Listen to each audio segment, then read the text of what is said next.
Ngayong araw inaasahan ang muling pagharap sa impeachment court ni Silene May del Campo, State Auditor ng Commission on Audit, Intelligence and Confidential Funds Audit Office o COA-ICFAO.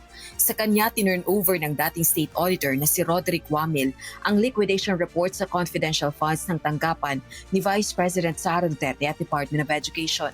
Gayunman, hindi pa nakatitiyak kung agad itong makapagbibigay testimonya kaugnay ng libu-libong acknowledgement receipts.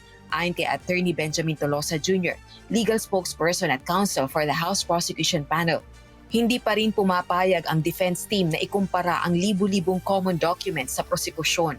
Anya, anuman ang intensyon ng depensa, nagre-resulta ito ng pagkaantala sa paglilitis. Dagdag pa nito, gustong gawin ng depensa ang comparison sa August 14. What we could say is, no, we won't venture, I guess, into their intentions, kung sinasadya na nila to o hindi. But what is clear is, whether it's intentional or not, these things are causing delay.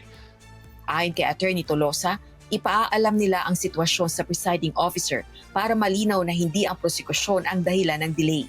Handa rin anya ang prosekusyon na ipresenta at i-authenticate isa-isa ang mga record kung walang mapagkakasunduan.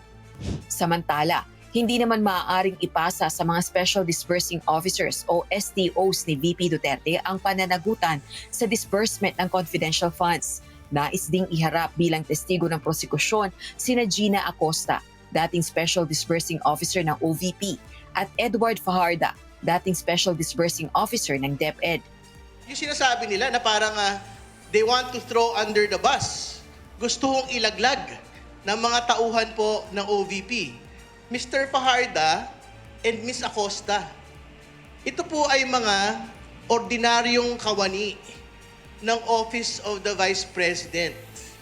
I do not think, ladies and gentlemen, these particular personalities can in fact be able to disburse confidential funds without the final authority from the Vice President. Maaaring sina Acosta at Fajarda ang magiging kauna-unahang hostile witnesses ng prosekusyon. Ayon sa rules of court, maaari lamang ideklara ng hukuman na unwilling o hostile ang isang testigo kung may sapat na katunayang may salungat itong interes sa panig na tumawag sa kanya. Rosa Licoz, humahataw sa balita ngayon.